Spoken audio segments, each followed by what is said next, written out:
Now, we have already seen a couple of videos in the part one of defending tough positions. I have explained the psychology and the theory explanation behind how to defend in a difficult situation in a practical game. Not an easy thing to master because by human nature, when we are in a difficult situation, our first instinct is to flight or fight.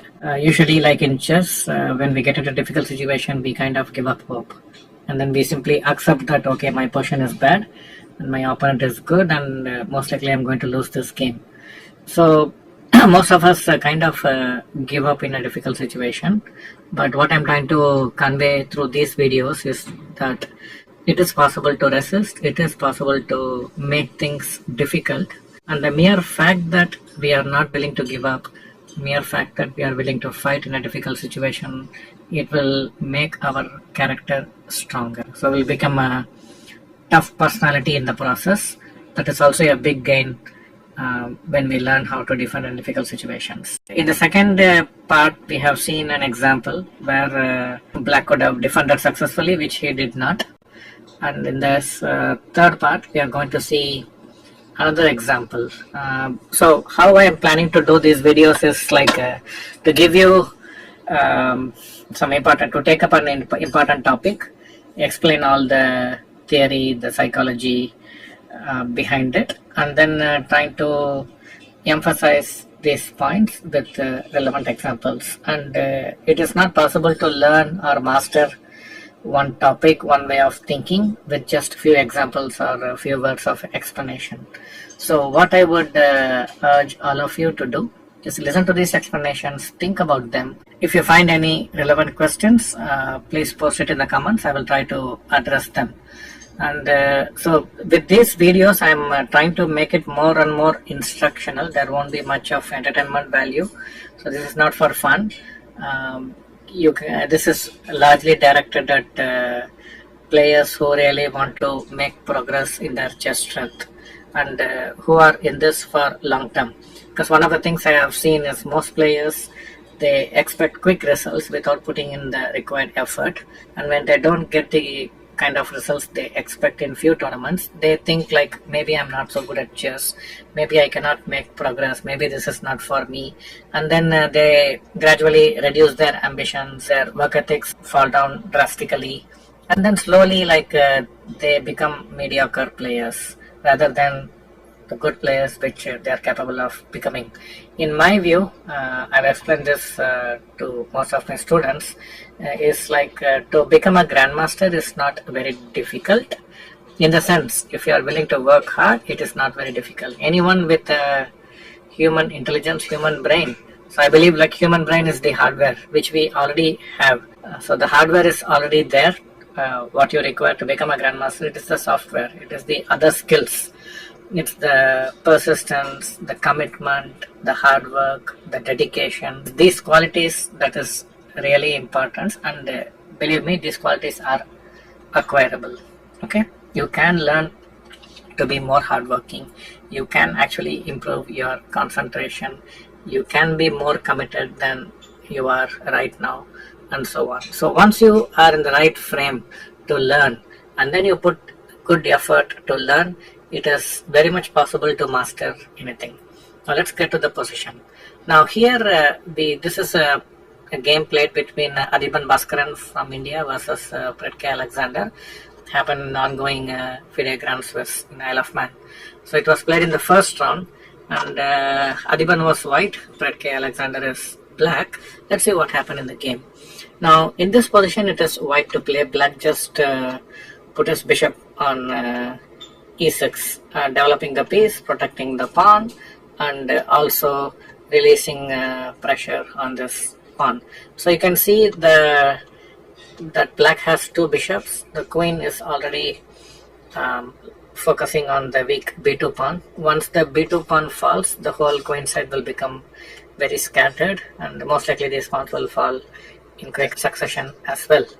Now it's white to play. Now, in general, pair of bishops play very well, especially without the central pawns, and we can see that white does not have these central pawns, and even if black loses the central pawn, it actually will help black, because as I mentioned, the pair of bishops, they operate very well when there are no central pawns. So black in the long run would not mind losing this pawn, and if he can win these pawns on the queen side, then the c4 pawn can become really a fantastic pass pawn. The rook, either of the rook can come to the c file, protect the pawn from behind, and this bishop also will aid the pass pawn nicely.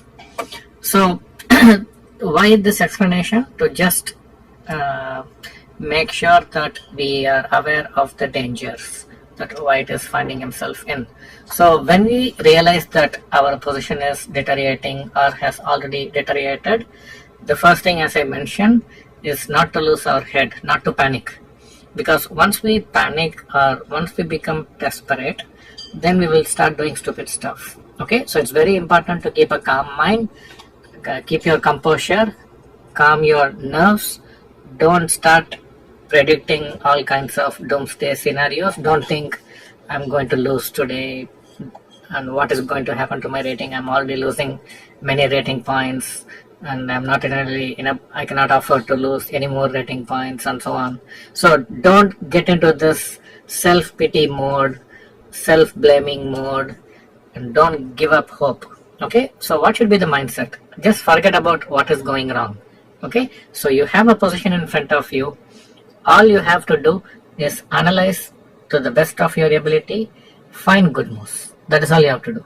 Okay, so just look at the position in front of you with good concentration, try to analyze as best as you can and play the moves. Okay, don't judge too much the evaluation of the position. Don't think my position is lost.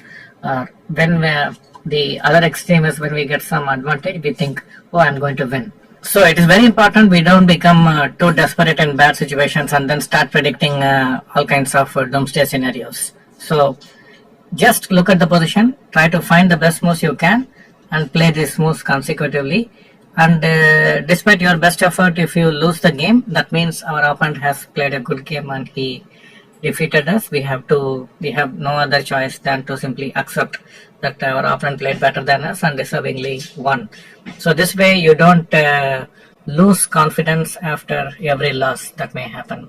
Okay, because what is usually I'm seeing very often is when players lose a game, they not only lose the game, but they also lose confidence in their skills. Okay, and then which affects the rest of the tournament. So it is very common nowadays to see a player losing a game in the second or third round and the whole tournament is gone. Like they are not able to recover. And I've heard many students complain, like if I lose a painful loss, I'm not able to sleep, and the next game I'm not able to recover, I'm not able to concentrate, I lose confidence, blah blah blah. I don't think this is the way losses should be handled. This is definitely not the way a prospective champion should handle defeats. You have to handle them gracefully. You have to accept that, okay, my opponent played better than me, I made mistakes I should not have made, so I deservingly lost.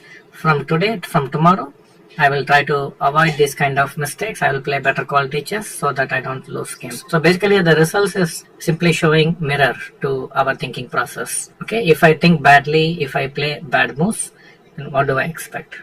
So can I play bad moves and still expect to win? No, it's not proper, right? So own up your mistakes. So one way to avoid mistakes, silly mistakes at least, is to have good concentration while playing the game. Now you can pause the video. So try to come up with a way to organize a defense in this position. Okay, so pause the video, take your time, and once you have your analysis, maybe you can write it down in a book if you like, or just remember them and then start the video again and listen to the analysis and then compare with your variations, your thought process, and what I'm explaining here. So in the game, Adhiban played knight d5. This is a step in the wrong direction. What he should have done is knight e2. This is not an easy move at all. It is very difficult to play this move. We are basically opening up the diagonal, and this pawn is already loose, and we are making it even more loose.